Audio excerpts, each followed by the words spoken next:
Tak, ahojte moji drahí a ja vás zdravím a vítam pri dnešnom vysielaní. A dnešnou témou bude asertivita. Začnem úplne takto jednoducho a zľahka. Neviem, či aj vás v škole učili, že asertivita je schopnosť povedať nie, ale mňa teda áno, ja si túto poučku živo zo školy pamätám. A nejako sa mi to zdalo, že vedela, však toto ja zvládam, však odmietnúť to je v pohode. Ale ako tak sa v poslednom čase tou témou nejako tak zapodievam, zistujem, že táto definícia mala ďaleko od pravdy a že tá asertivita, dobre, tak možno čiastočne je to pravda, ale asertivita zahrňa viac ako len byť schopný niečo alebo niekoho odmietnúť. Je to v tom zakomponované, ale je to niečo iné a je to niečo viac. Mne to veľmi dobre pomohol pochopiť pán psychológ Jan Hrustič vo svojej prvej knihe. No a teraz neviem názov, ale počkajte. Mám ju tuto. Áno, už viem. Od osamelosti k blízkosti v partnerskom vzťahu. No a tento rok vydal spolu s Monikou Kompaníkovou aj ďalšiu knihu Umenie blízkosti. A obe knihy sú skvelé, a toto nie je nejaké platené promo, ale túto problematiku vám objasnia tak reálne. Asertivita je totiž niečo viac. Asertivita je hlavne schopnosť prejaviť sa, schopnosť postaviť sa za seba. Asertivita sa veľmi, veľmi spája so schopnosťou stanoviť si hranice a stáť si za nimi. Takže v podstate áno, lebo je to aj ako keby schopnosť povedať nie, pretože niekedy musíte povedať nie, aby ste si uchránili svoje hranice a stáli si za tým, čo chcete. Čiže napríklad príkladom asertívneho správania v práci je, že vám šéf sa bude snažiť niečo nariadiť, čo je ale možno nejako veľmi v rozpore, možno aj so zákonmi a vy jednoducho a skrátka si potrebujete obhájiť ten svoj názor. Alebo a odmietnúť. Hej? Alebo, neviem, nenapadá mi teraz úplne najlepší príklad, ale cvičiť asertivitu a byť schopný asertívneho správania, to si najviac uvedomíte v pracovnom kolektíve a v práci a takisto si myslím, že v partnerských vzťahoch. A ako to mám ja? V partnerstve lepšie, vo pracovnom prostredí horšie.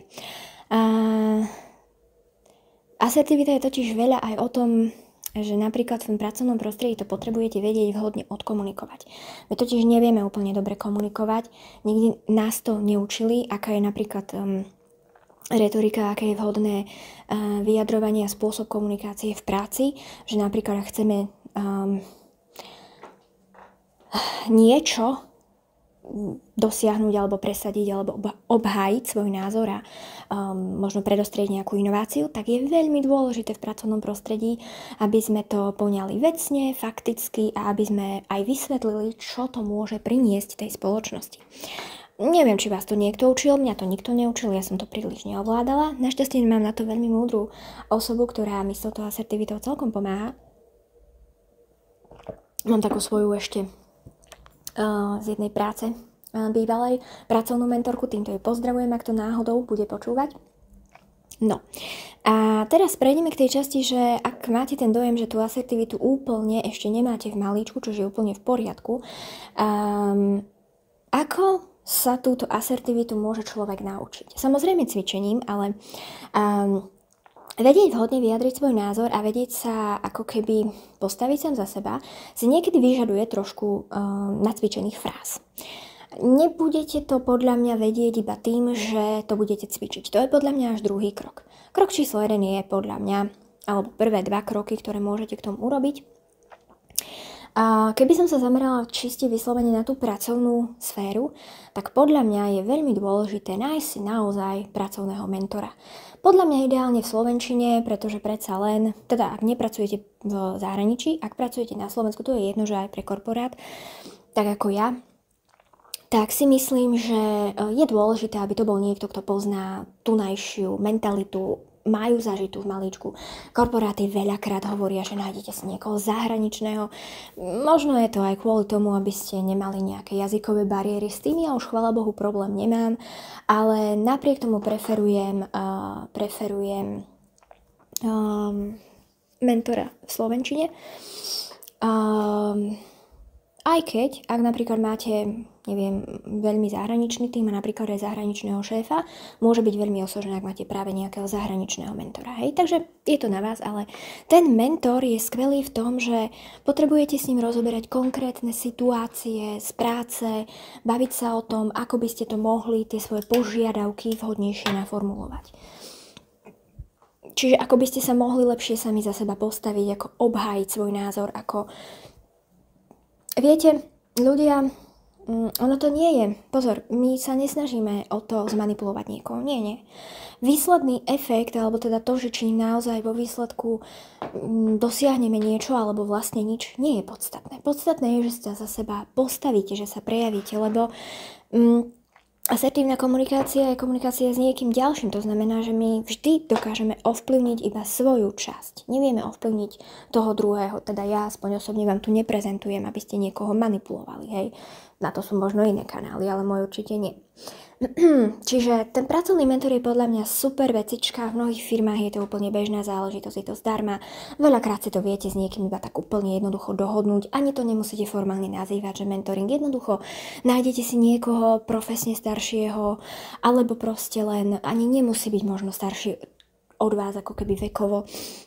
Ale jednoducho vidíte, že to vie, že sa vie proste lepšie presadiť, lepšie vyjadrovať, tak sa s ním spojíte, budete sa baviť, počuj, mám taký a taký problém, jak by som mohol to a to odkomunikovať, odprezentovať a veľakrát vám vie pomôcť, takže spájajte sa s ľuďmi, hľadajte si niekoho, kto bude v tomto smere takým vašim sprievodcom, mentorom.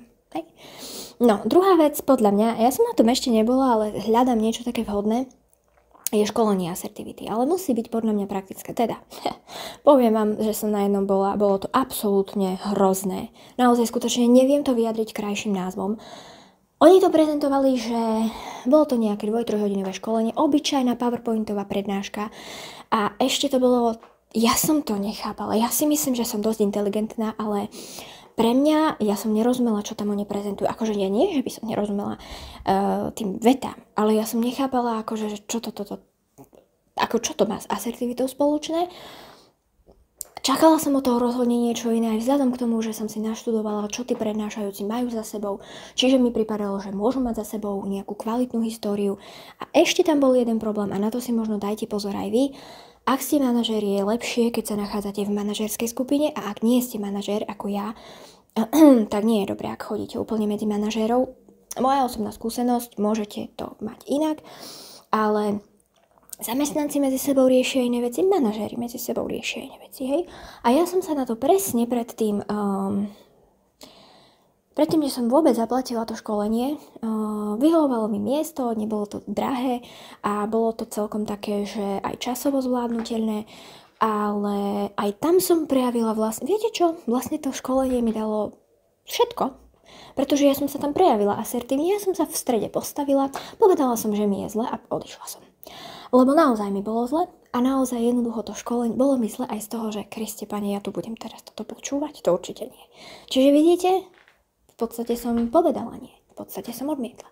Nabrala som v sebe tú odvahu, čo ja by som predtým asi neurobila a odtrpela by som si tam a povedala som si, Jani, vážiš si samu seba, svoj čas?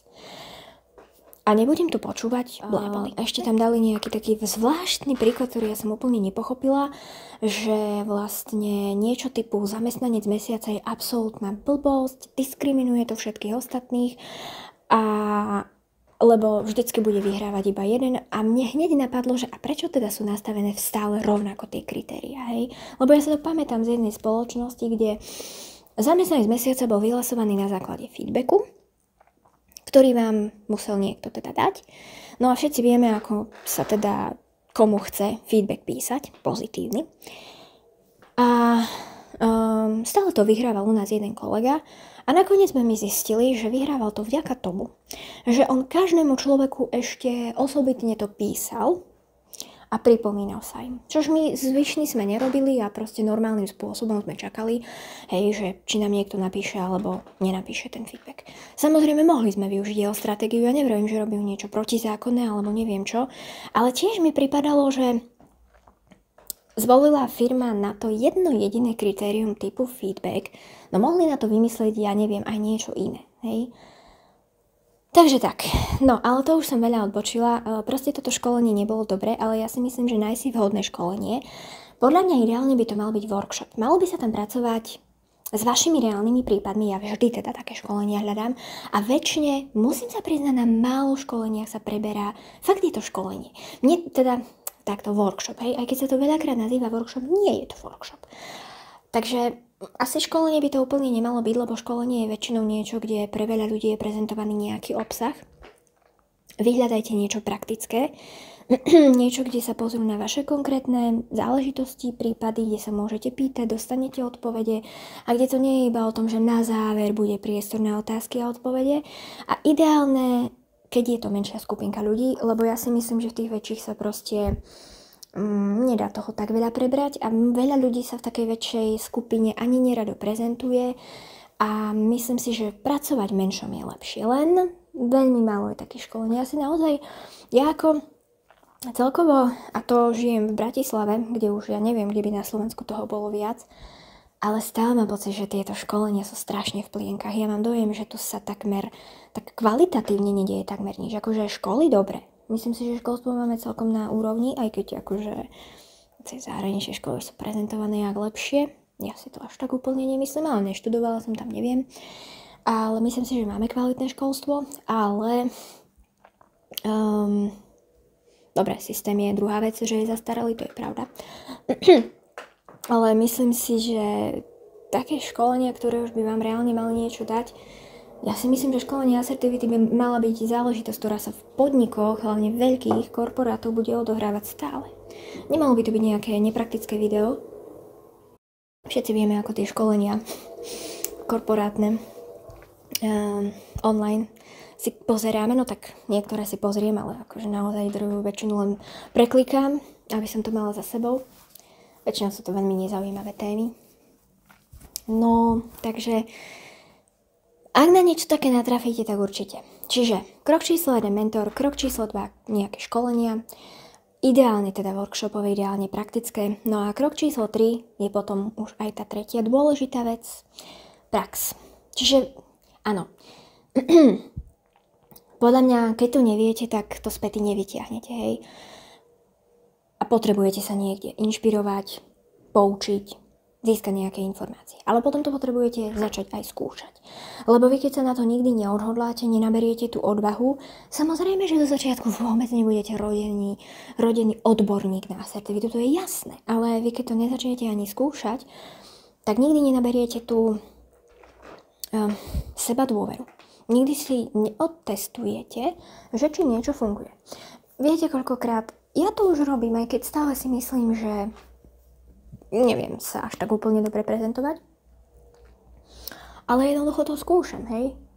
Som si vedomá toho, že veľa vecí človek musí urobiť aj napriek tomu, že sa na to úplne necíti. Hej. To máte jak aj napríklad v práci. Keď ste nespokojní, nájdete si novú a teraz potrebujete dať výpoveď. Jasne, že sa asi obávate, špecificky keď máte možno ešte nejakého zastrašujúceho šéfa, hej, alebo veľmi zlý kolektív, alebo jednoducho, keď to bola naozaj veľmi taká nepríjemná práca. Nie je možné, aby ste mali proste vyzenované super emócie a boli v pohode. Nebudete. Ale napriek tomu to musíte urobiť, pretože ináč sa z tej firmy nedostanete. Veľa vecí musíme spraviť aj napriek tomu, že sa na to necítime. Je hlúposť, že sa prezentuje, že na niektoré veci sa jednoducho nedá pripraviť. Hlavne na také rôzne negatívne. Na také ťažké rozhovory. No, ako pripraviť? No trošku sa pripraviť viete, ale nedá sa pripraviť na to, že čo bude nasledovať potom, aká bude reakcia tých druhých ľudí, ako to dopadne. A my sa veľakrát chceme pripraviť na to, aby sme zvládli tie emócie, ktoré budú nasledovať potom. V partnerských vzťahoch to poznáme, hej. Ale nejde to.